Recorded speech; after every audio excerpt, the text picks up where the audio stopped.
Good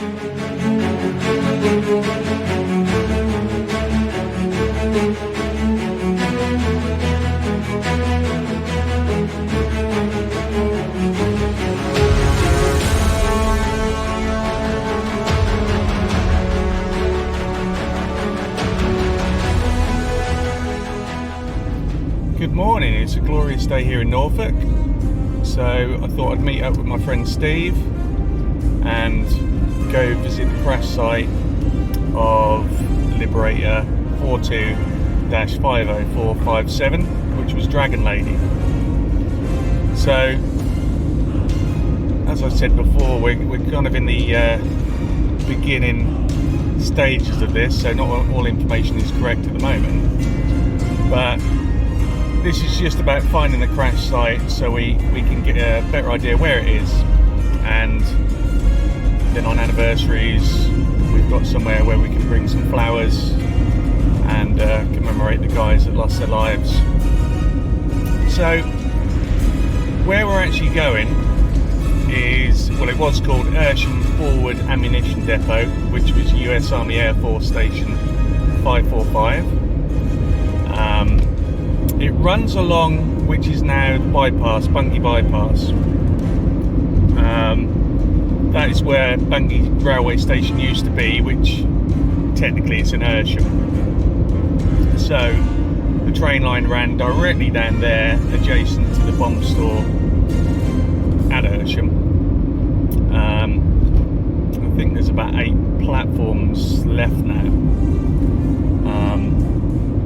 So during the war, so over a three-year period of the Americans being here, there was over 625 trains that came down that line, over 21,000 wagons, loaded with over 200,000 tons of freight. So a lot of the bombs came out of the ammunition factories in the area, came down the line, stopped off at Ersham, unloaded. From there on, it was distributed to US Army Air Force bases around the area. So around this area, you've got Seething, which is where Dragon Lady came from. You've got Hardwick, Ted's Travelling Circus, and you've got the 446 bomb group at Bungay. So what I think we'll do now is I'm just going to take a quick detour, because we've now arrived at Seething, so we can give you an idea of where this actually is. And this Army airbase has the control tower still there, and the volunteers here have done a fantastic job. If you're in the area, I think they're open like most of the towers around here, one Sunday a month. It's wonderful. It's a fantastic museum, loads of information at hand, and just beautifully kept, and keeping the tradition of the 8th Air Force alive in this area. So what I'll do, I'll pull over and I will put the camera the other way around so you can actually see the entrance. Yeah, give me a minute.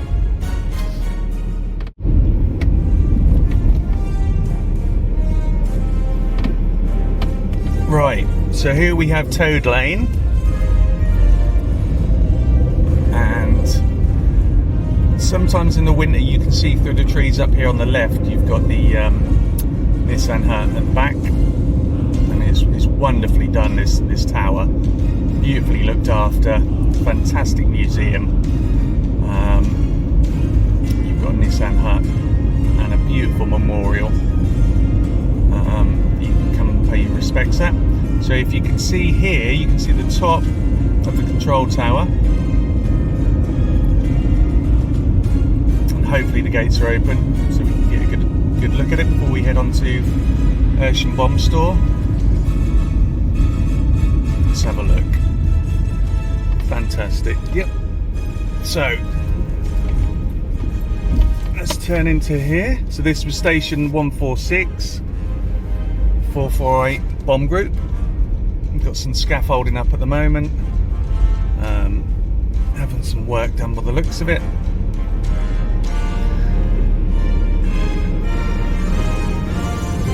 So here we are.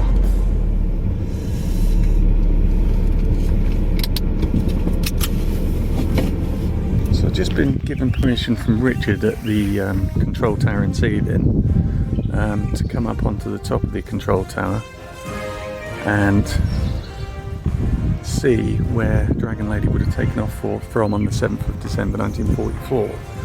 So here we are. Let me turn the camera around. So this is where they would have sweat out on the top of the control tower,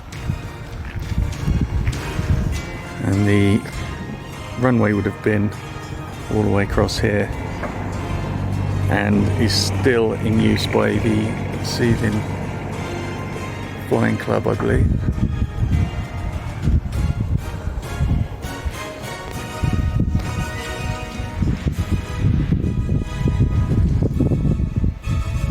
Absolutely beautiful up here. So that was an unexpected visit. Richard, the chairman at the control tower, let me in and had a little look around. Absolutely fantastic what the guys are doing here. So again, this is where that flight started off from on the 7th of December 1944. 6 young lads lost their lives. Landed over Ersham bomb dump. So I've purchased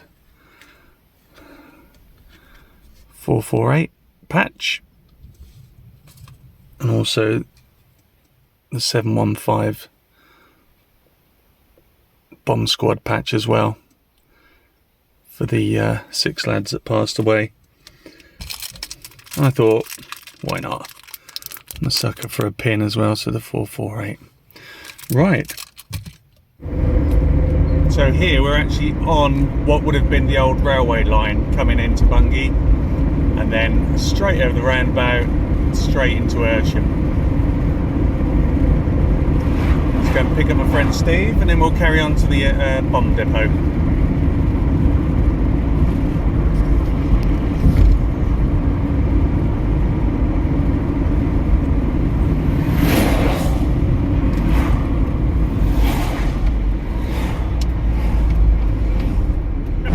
We're now going to go to the crash site, 448 B-24. When I was a young lad in the 70s, my dad was working for Vaughan Lewis, and he told me about a crash site that was on his land, and we're now going to go and try and find it. We did have many pieces of relics in the 70s, but we gave them to a guy called John Archer.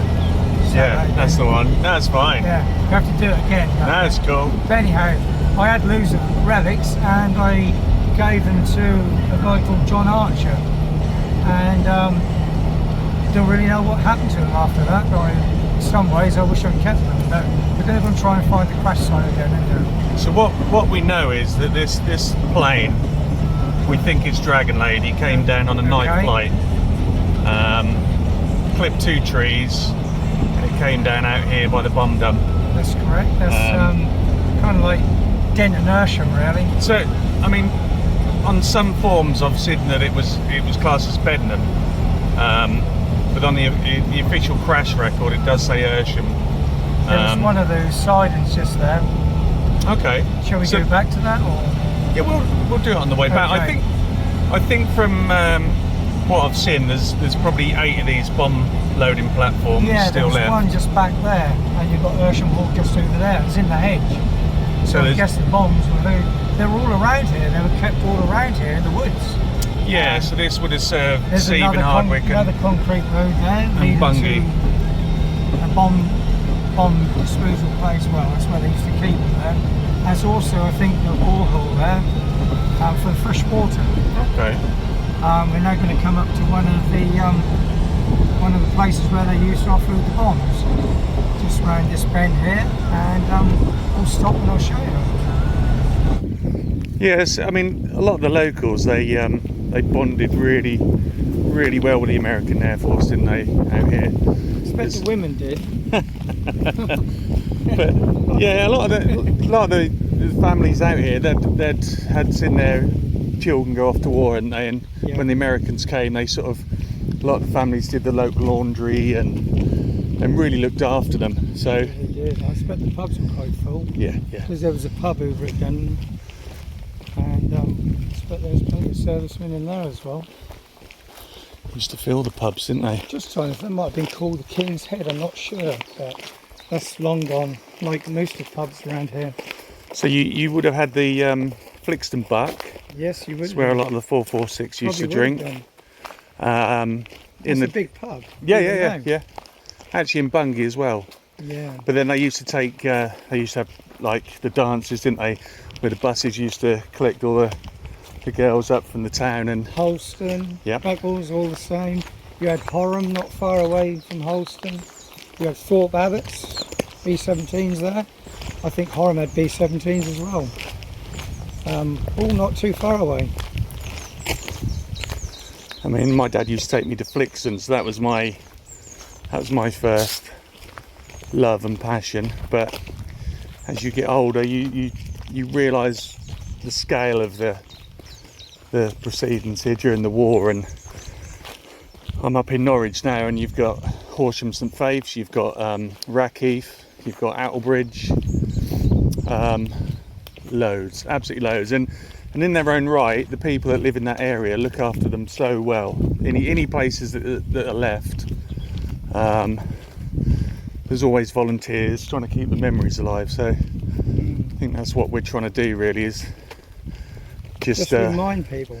Exactly, because six young men died out here. I think the oldest was 27, all reserve officers, and they'd literally been in Norfolk for a month. That's it. Crazy.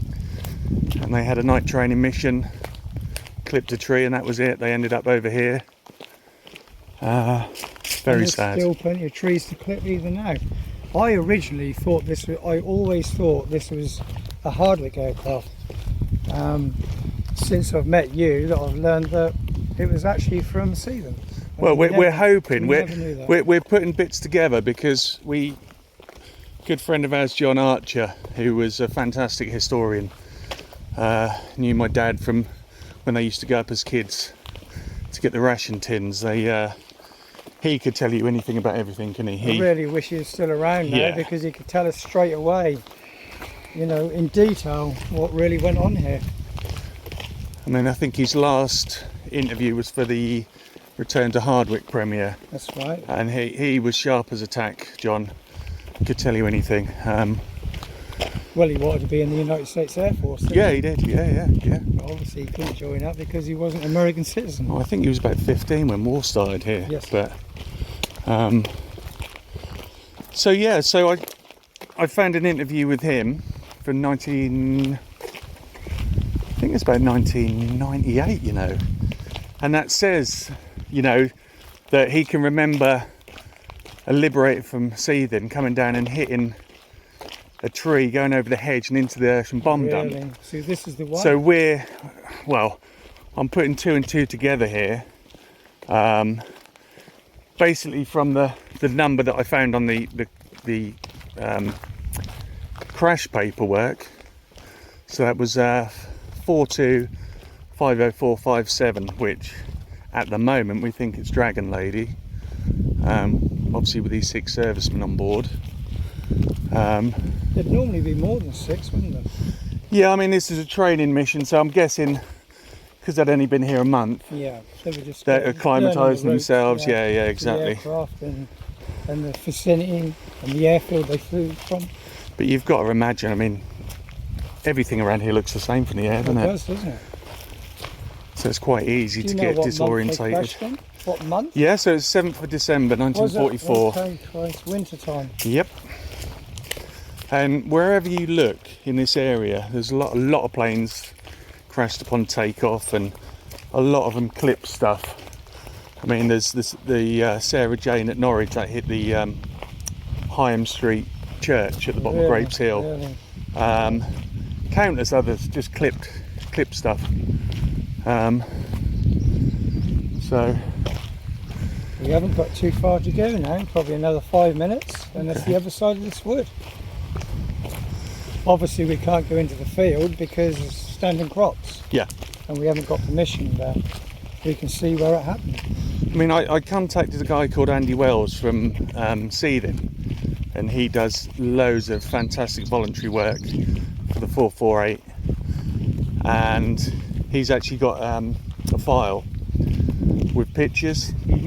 So hopefully we can get some of that information in the next week and add this to the video. So Brilliant. but it makes you wonder where they, I mean, Seething, you're probably looking over that way. Over there, Seething. So I'm guessing, That's north. right, North is so that's directly Norwich over that there. way. Yeah, Norwich is more that way. Okay. Yeah, that's north. I know that because I've lived here so many years. I know that the road the other side of these fields is a north-south road, Right. and we're heading west at the moment.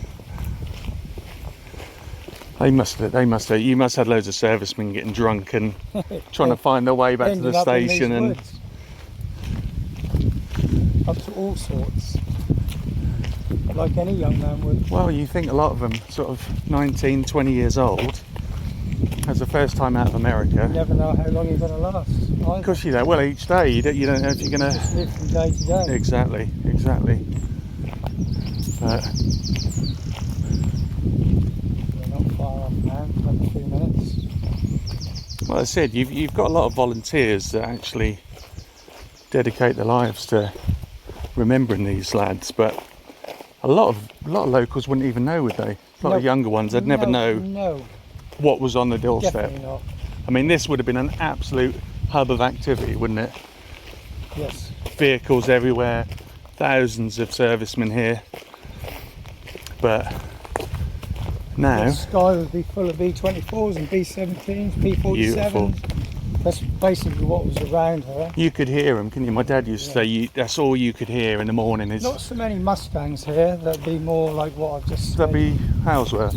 Yeah, go over to the east. Well, the lightnings there as well, weren't Yeah. there? Yeah. But you'd hear the Pratt and Whitney engine starting up in the morning and echoing across the fields. See if we can get a better view, but it's basically to our left where it happened. Okay. Just walk in and see. I think there's a clearing up here. So this is where you think in this field, that's where you picked up all the bits Yes, in there. as a young lad in the mid to late 70s. Yep.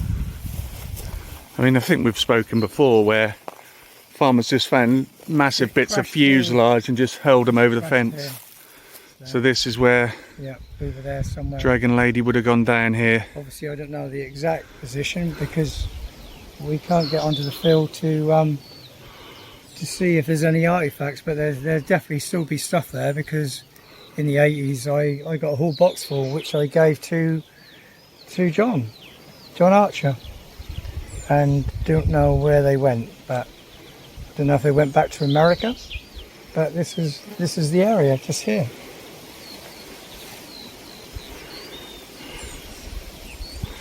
So I mean, I'm guessing if, you know, there's a little place there you could lay some flowers or something, Yeah, but do just by the side here.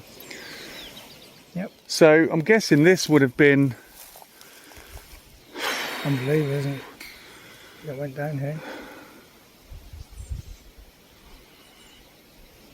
so we're guessing that would have perhaps come in from that side Well, over here. Let's think Or- about it. So Seething's over there. So I think that was probably going north-south and crashed into there So it would have come through here. from the north to the south. Probably over these trees and into that field. And look now, you'd never know. No You'd one, never know. no one would ever know. No. You'll probably find lots of locals don't even know. Very sad. Very sad.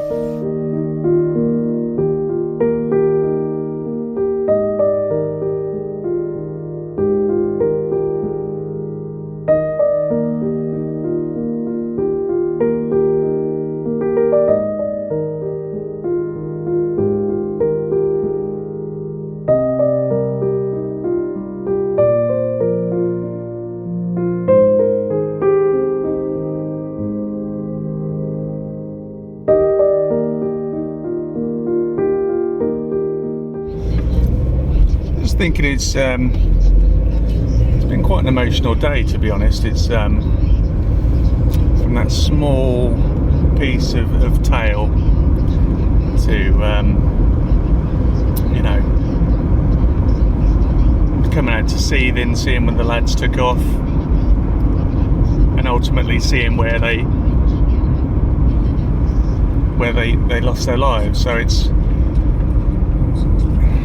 just young lads, all young lads over from the States. That'd have been their first trip abroad for most of them, and yeah, it's important for people to keep this alive in this area, and there's so many people that do so much for the guys coming over from the States to visit loved ones' bases, and hats off to everyone involved. But we've got to keep it alive. We have to keep these young lads' memories alive. So it was, you know, it can't have been for nothing. So there's a lovely thread of families that go back generations. I know for me, my father, he used to take me down to Flixton all the time, and that's where my love of 8th Air Force comes from. It was going to these bases probably in the early 80s that my dad had befriended a co-pilot from the 446 bomb group in Bungay. He was called Audley Risley, and that's where my channel kind of gets its name. So as a kid, Audley and his wife Fern used to write me letters and send me American football stuff, because I was a big Chicago Bears fan, still am. And I was lucky enough years later to get in contact with Audley's children, and it's wonderful. It's such a wonderful relationship to have with these children. We've been over to Chicago, and Susan sometimes comes over here, so she's coming over next month from the Heritage League, and it's things like that stick with you, and you know, you want to keep their memory alive, and you kind of want to share it with people, because there's a lot of people around here that don't know what happened here in the Second World War, you know, so many years ago. But so what I plan to do is, on anniversaries, I'll lay flowers at some of the memorial sites, 446 in Bungay, Horsham St Faith, Rackheath. I help out at Site 6 in Rackheath for the 467 bomb group. And also there's a couple of crash sites near me. One on Church Street in Old Catton, one literally at the entrance to Catton Hall. There was, I think it was called the Marie Jane as well, that was from Rackheath. Might have been from Horsham actually, that hit the church on Hyam Street, and it went down in Grapes Hill in Norwich. And so what I think I might do now is do some background work on these ships, get some background on some of the crews that lost their lives, and visit these sites, and we'll go from there. But yeah, so homeward bound.